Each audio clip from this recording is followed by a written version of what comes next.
आऊज़ु बिल्लाहि मिनश शैतानिर रजीम। बिस्मिल्लाहिर्रहमानिर्रहीम। अल्लाहुम्मा सल्लि अला सय्यदना मौलाना मुहम्मदिन व अला आलिहि व सहबिही व बारिक वसल्लम। तमाम तारीफ़ें रब्बुल इज़्ज़त की हैं जो तमाम जहानों को पालने वाला है। मैं हूँ हकीम आमिर शहज़ाद डस्का से। नाज़रीन किराम, आपकी खिदमत में हुक्म कदीम का माल जाती रुझान, उनकी गहरी फ़िक्र, अमराज के दफ़ा के लिए हिफ़्ज़ान सेहत पर उनका फ़लसफ़ा, उनके माल जाती वाक़यात और उनके अक़वाल अर्ज़ करता हूँ। साथ में इल्मुल अकाकीर, जड़ी बूटियों की सही शक्ल व सूरत, उनके नाम, उनके फ़ायदे आपकी खिदमत में अर्ज़ करता हूँ। ख़ास तौर पर साहिबान कमाल के सीने के राज मैं आपकी खिदमत में अर्ज़ करता हूँ। वो राज जो असरार मख्फिया में से हैं और मजरबुल मजरब नुस्ख़ाजात में आपकी खिदमत में अर्ज़ करता हूँ। जितने भी मेरे दोस्त अहबाब चैनल पर नए हैं वो चैनल को सब्सक्राइब ज़रूर किया करें, बेल आइकन को ज़रूर प्रेस किया करें ताकि हर नई आने वाली वीडियो का नोटिफिकेशन आपको मिलता रहे। नाज़रीन किराम, कल मैं जुमातुल मुबारक था तो मैं बजवात गया हुआ था, तो बहुत सारी जड़ी बूटियाँ मैंने आपको दिखाई हैं बजवात की सरज़मीन की, और ख़ास तौर पर होल होल पर मैंने वीडियो बनाई। होल होल को मैंने देखा, बहुत सारे दोस्तों ने फरमाइश की थी कि आप होल होल बूटी को फलमाएँ, तो उनकी भरपूर फरमाइश पर मैं होल होल को फलमाया, आपको दिखाया। होल होल बूटी के मुख्तसर से ख्वाहिश भी आपकी खिदमत में मैंने अर्ज़ किए हैं। जितने भी मेरे दोस्त अहबाब चैनल पर नए हैं वो चैनल को सब्सक्राइब ज़रूर किया करें, बेल आइकन को ज़रूर प्रेस किया करें, और जितने भी हमारे दोस्त हमारी वीडियो को पजीराई देते हैं उनका बहुत शुक्रिया। तो नाज़रीन किराम, ऐसे ही कमेंट करके हमारी रहनुमाई ज़रूर फरमाया करें, और जहाँ तक हो सका, मुमकिन हो सका, हम इंशाअल्लाह ताला जो चीज़ आप कहेंगे हमसे अगर मुमकिन हुआ तो आपको ज़रूर दिखाएंगे। नाज़रीन किराम, कल मैं बजवात गया हुआ था और गालबन 25-30 साल के बाद मैं वहाँ गया और मुझे बजवात की वो पुरानी यादें ताज़ा हो गई, जहाँ मैं कभी जाया करता था हर इतवार के दिन। चक सांथल बजवात का जो मरकज़ है, बजवात के गांव में से एक गांव है जो बहुत बड़ा है।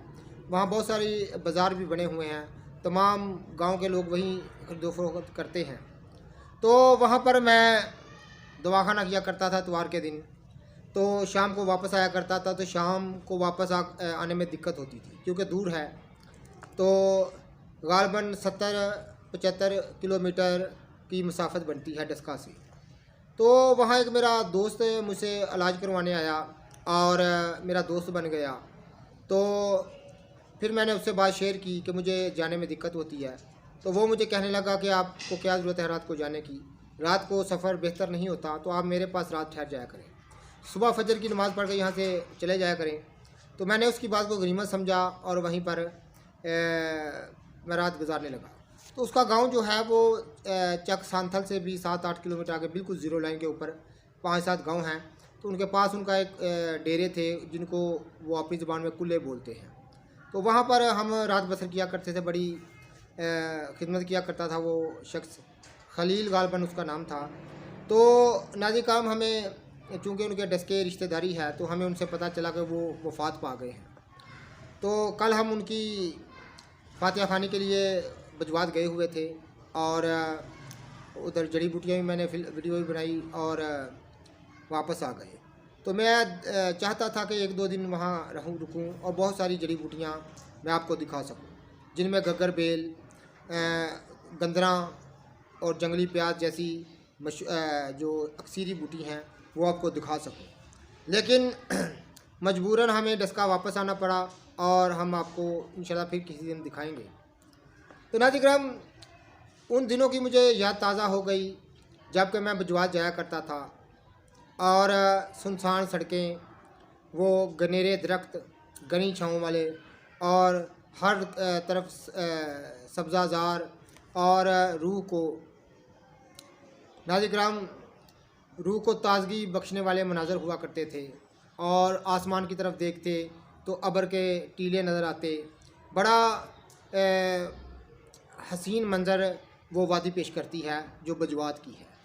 तो नाज़रीन किराम, वहाँ मैं दवाखाना किया करता था, तो मुझे उन दिनों का एक वाक़या याद आ गया जो कि एक मार्के का इलाज है। मैं आपकी खिदमत में अर्ज़ करता चलूँ तो कल मैं बजवात गया हुआ था, तमाम पुरानी यादें ताज़ी हो गईं और बहुत सारे दोस्त मुझे मिले और बहुत सारे दोस्त ऐसे भी हैं जो दुनिया से चले गए। काफ़ी देर बाद मैं गया था, तो गालबन 25-30 साल बाद मैं वहाँ गया था। तो कुछ मिले भी, कुछ दुनिया से चले गए, तो वहाँ बहुत मेरा तल्लक था।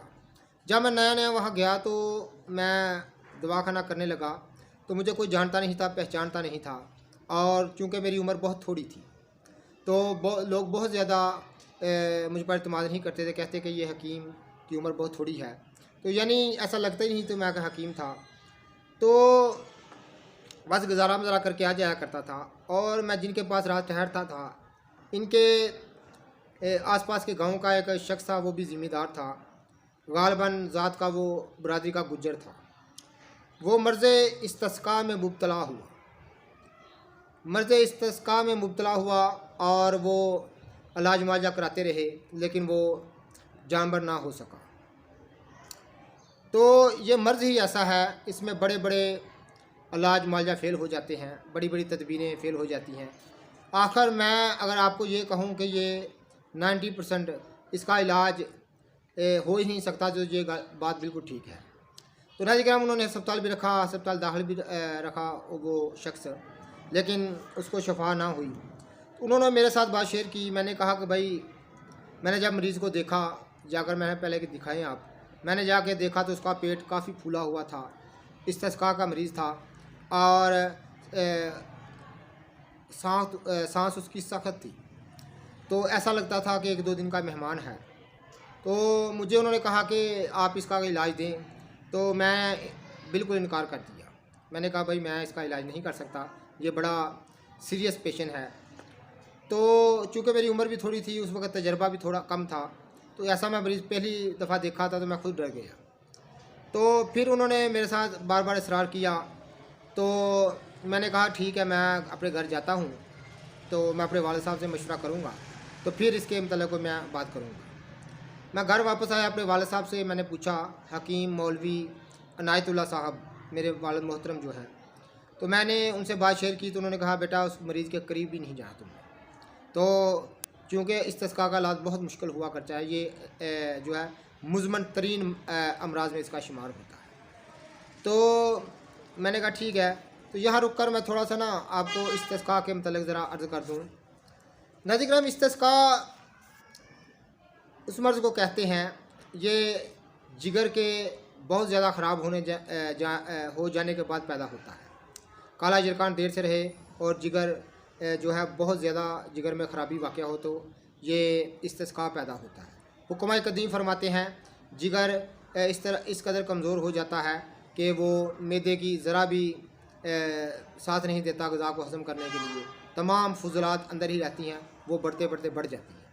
तो इसकी 3 अक़साम वो बताते हैं। पहली अक़साम बताते हैं इस्तिस्का लहमी, तमाम जो जिस्म का गोश्त है इसमें वरम हो जाता है, कहीं भी आप इस तरह उंगलियों के साथ ऐसे करेंगे तो गड़ा पड़ जाएगा, तो जो मादा होता है वो इधर उधर मुंतशिर हो जाता है और गड़ा पड़ जाता है। इसको कहते हैं इस्तिस्का लहमी, तमाम गोश्त का वरम। और दूसरी जो किस्म है वो है इस्तिस्का तबली। इसमें होता क्या है कि हुक्म कदीम फरमाते हैं कि इस्तिस्का तबली में जो रीख गलीज़ है, यानी हवा गलीज़ जो है वो पेट के अंदर ठहरी रहती है और बढ़ती रहती है, तो पेट इस कदर फूल जाता है कि उसको हाथ लगाने से ऐसे आवाज़ आती है जैसे तबले पर हाथ लगाया है, तो उसको कहते हैं इस्तिस्का तबली। तो तीसरी इसकी जो किस्म है वो है इस्तिस्का ज़िकी। तो या नाज़रीन, ज़िकी में होता क्या है कि हवा नहीं होती, ना गोश्त में वरम होता है, जितना भी गलीज़ मादा है वो पेट में जमा होता रहता है और पेट बहुत ज़्यादा फूल जाता है, जिससे इंसान जो है वो राही मुल्क अदम हो जाता है। तो नाज़रीन, ये इस्तिस्का की मुख्तसर सी मैंने तारीफ़ आपकी खिदमत में अर्ज़ की है। और वो जो शख्स था वो इस्तिस्का ज़िकी में मुब्तला था, जो इस्तिस्का की सबसे बुरी किस्म है और तमाम मुज़मन अमराज की ये सरताज बीमारी है। यानी जितनी भी देर से जाने वाली, मुज़मन कहते हैं देर से जाने वाली बीमारी को, जितनी भी बीमारियाँ हैं ये उनकी सबसे बड़ी अलामत है जो इस्तिस्का ज़िकी है। तो मुझे उन्होंने दिखाया, वालिद साहब, मैं जब घर गया तो वालिद साहब से बात शेयर की, वालिद साहब ने कहा कि आपने उसके करीब भी नहीं जाना। ये मरीज़ बहुत मुश्किल से जाते हैं। बड़े बड़े नामी ग्रामी डॉक्टर, बड़े बड़े हुक्मा इस इलाज से कासर आ जाते हैं। तो तुम जो है ना वो उससे बाज रहो। तो मैंने कहा नहीं अब्बा जी, फिर भी कोई बात आप बताएं। तो उन्होंने कहा कि जाओ उनसे, अभी तुम सुबह चले जाओ, क्योंकि मैं आपसे बारहा अर्ज़ कर चुका हूँ कि मैं हफ्ते में 1-2 दिन काम किया करता, इससे ज़्यादा मैं काम नहीं किया करता था। तो वाला साहब ने कहा तुम फ़ारग हो, तुम सुबह जाओ उनसे पूछ के आओ कि अगर हम इलाज करें, अगर ये ज़िंदा बच जाए तब भी, अगर इसकी वफ़ात हो जाए तब भी हमारे पर कोई ज़िम्मेदारी नहीं आनी चाहिए। अगर इस बात पर वो राज़ी हैं तो मैं फिर कोई तुम्हें दवा बताता हूँ। मैं वहाँ गया, जाकर मैं उनसे मिला और जो वफ़ात पाने वाले हमारे दोस्त थे, मैं सबसे पहले उससे जाकर मिला। उन्होंने सबको बुलाया और बात की। उन्होंने कहा ठीक है, हमें हर जगह से जवाब हो चुका। जहाँ भी हम इलाज के लिए जाते वो कहते हैं वो घर ले जाएं और इसके लिए कोई दवाई खैर करें, बस यही है। तो आप इलाज करें, अगर इलाज आपके पास है तो आप इलाज करें। अगर इसका इलाज हो जाए तब भी ठीक है, अगर इसकी वफ़ात हो जाए तब भी आप पर कोई ज़िम्मेदारी हम आयद नहीं करेंगे। मैंने कहा ठीक है।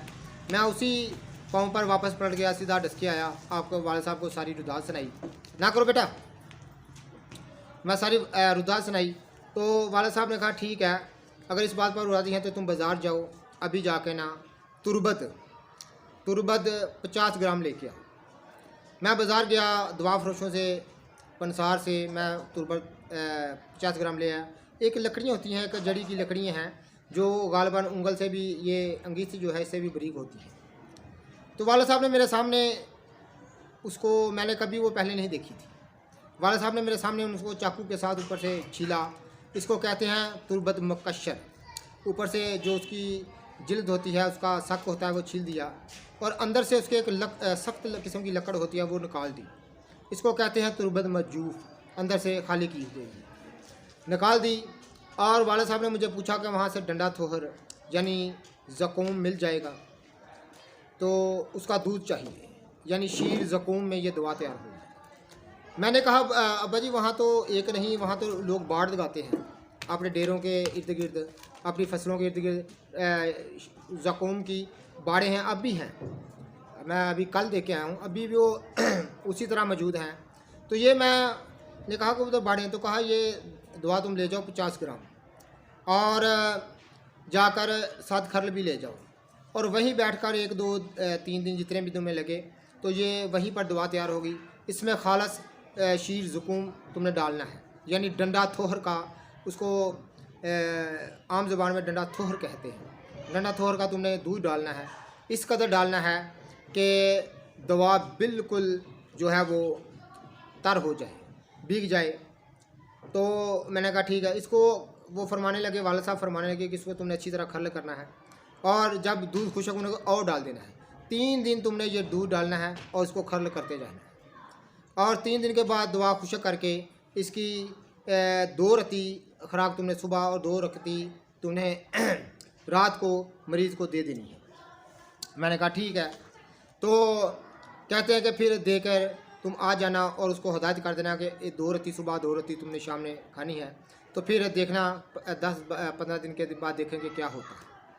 मैंने कहा ठीक है। मैं यहाँ से वो जो वाला साहब ने तुरबत मकशर और मजूफ़ की हुई थी, मैं ले गया, साथ में खरल ले गया। वहाँ जाकर उनके 2 साथ मैंने 2-3 लड़के साथ लिए, क्योंकि वहाँ बजवात के इलाका में लोग ज़कूम की थोहर की बाड़ें लगाते हैं, अब भी मौजूद हैं।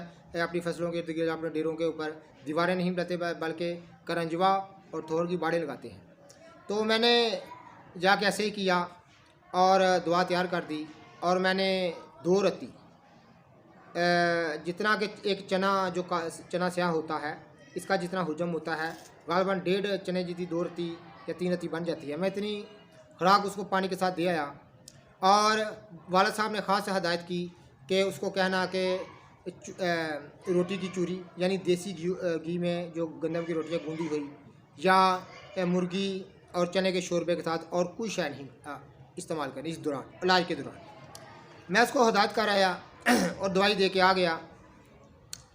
जब मैं 8 दिन के बाद वहाँ गया और सबसे पहले मैं जो भाई साहब फातिमा आ गए, इनसे मिला।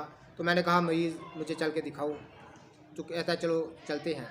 साथ ही गांव था, हम चले गए और मैंने जाके खुद देखा कि उसका पेट जो इतना फूला हुआ था और सांस बा मुश्किल ले रहा था, उसका पेट बिल्कुल नॉर्मल हो गया और सांस भी उसकी काफ़ी नरम हो गई, सांस में काफ़ी आसानी उसको हो गई।